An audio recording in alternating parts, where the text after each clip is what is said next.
Chapter 10. The moment she stepped into the hotel, Siddle suddenly felt Annabelle's heart start to tremble. At first, it was only a small tremor, but as she got closer to the hotel room arranged for her family, Annabelle's tremor became more and more intense. Siddle. She hesitated a little and slowed down. Not long ago, Ray was called by the hotel's chef Haroon, who wanted to show her around the kitchen and storage. It seemed that he was about to resign, and the hotel would soon have to hire another chef. As the hotel manager's wife, Ray expressed that she might also be able to take charge of some related work. Originally, Ray had even prepared to take Siddle on a tour of the hotel, but she refused properly. "I'm tired, I want to go back to my room and rest." She used that as an excuse to refuse Ray, and Haroon, the black chef standing next to Ray, was looking at her with expectant eyes.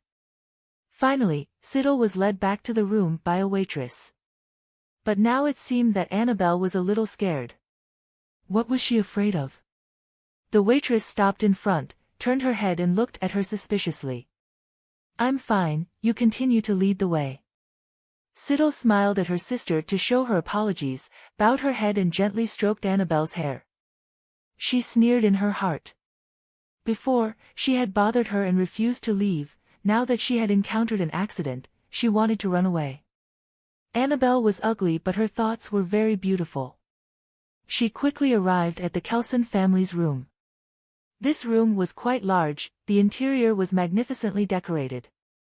The hotel had 5 floors, their family lived on the 2nd floor. Siddle walked inside, saw the floor-to-ceiling windows in the living room facing the main door of the hotel. Under the sunset she could clearly see the scenery of the entire mountain.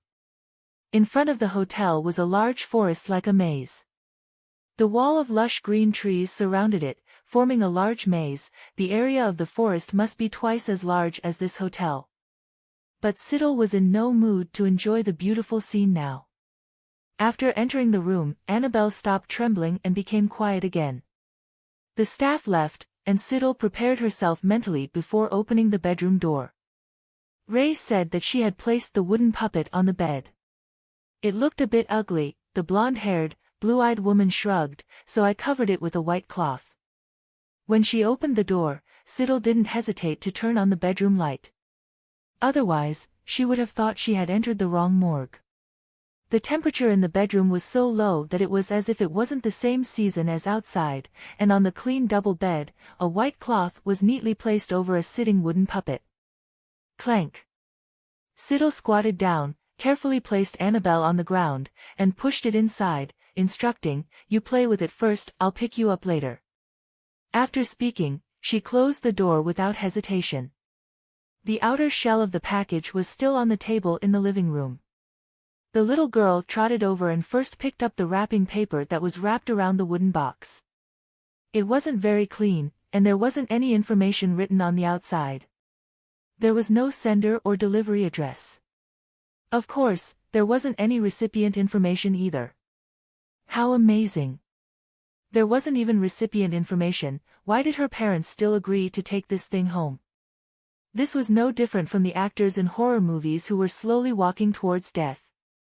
She had never seen a piece of meat that actively walked towards the wolf's mouth, except for horror movie actors.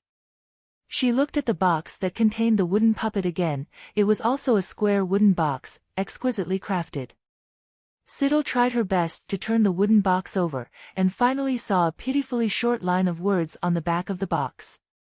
"Don't scream," because the wooden box was too hard. The engraving on it was also crooked, and she didn't know what the person used to carve it. But in general, the writing was very bad. Siddle looked at it for a long time before she could figure it out. Did she mean scream was a death condition? Was it a violation of death? But if she put this puppet in a hotel room, considering the current number of guests, it would be a bit difficult for this luxurious hotel to not have any screams. Siddle couldn't find any clues either, and after thinking for a long time, she decided to open the bedroom door to see what was inside first. After all, her beloved family, her good sister, Annabelle, was still inside. She originally thought that the 2 people in the bedroom had gotten into a big fight, but the current situation was that the room was quiet, eerily quiet. Sneeze. She gently pushed the door open, trying to breathe lightly. Then Siddle saw that Annabelle was still in the same position as when she pushed her in, still sitting on the ground without moving. The wooden puppet was still lying on the bed as before. Siddle. She was silent for 2 seconds, and without hesitation, closed the door a second time. The wooden puppet looked quite fierce. It was definitely fiercer than Annabelle. Siddle didn't want to face these two toys alone. She planned to go out to the lobby to find a few people. It would be best to pull all the dozen or so employees who had just greeted her downstairs up here, and everyone would expose the wooden puppet together. During the summer, there were many vacationers. Even though the Overlook Hotel was in a remote place, there were still people talking loudly on the first floor, and many tourists were sitting downstairs having afternoon tea. Thinking this, she turned around to leave, when suddenly she heard the sound of broken glass behind her. A glass cup on the table suddenly fell to the ground, making a loud sound. Siddle turned her head, her pupils constricting.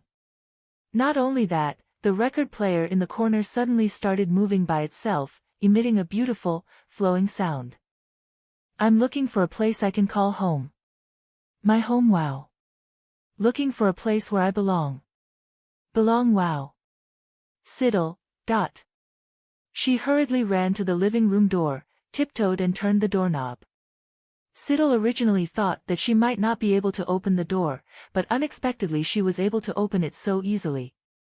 She ran out, turned around and locked the door. Before she could relax, she suddenly realized that something was wrong. Outside was still the same corridor that the maid had led her to, but there was definitely something wrong, from the time she entered the room and left in a short period of more than 10 minutes, but this corridor suddenly became strange. Without waiting for Siddle to think carefully, she heard a little girl's voice. Who are you? She turned her head to look back, startled and standing still.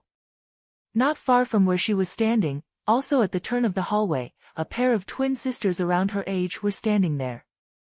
They had similar appearances, the same hairstyle, and both had silver hairpins on their ears.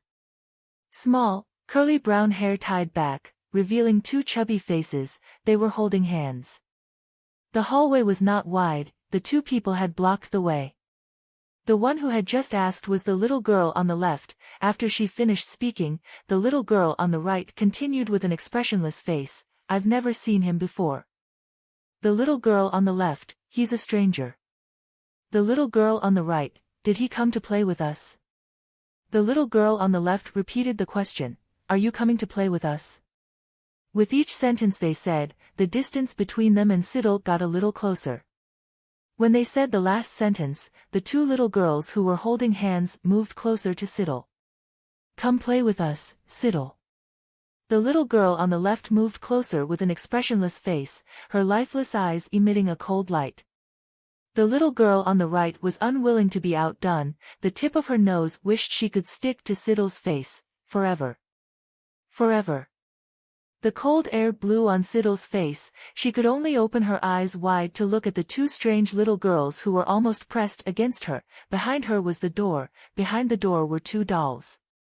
The two people seemed to be waiting for Siddle's answer, their faces expressionless, their cold soulless eyes stared at her intently. Siddle took a breath, smiled friendly, and replied in one breath, you two need friends, right? What a coincidence. I just happen to have a doll that needs a friend to play with, I can give each of you one. She smiled and raised her head, grabbed the little girl's arm, shivering from the cold, still maintaining the smile, opened the door with one hand and pushed the two people in. Inside there, don't leave yet, wait for me to get dolls for you. In the room, the record player was still playing that song. Home.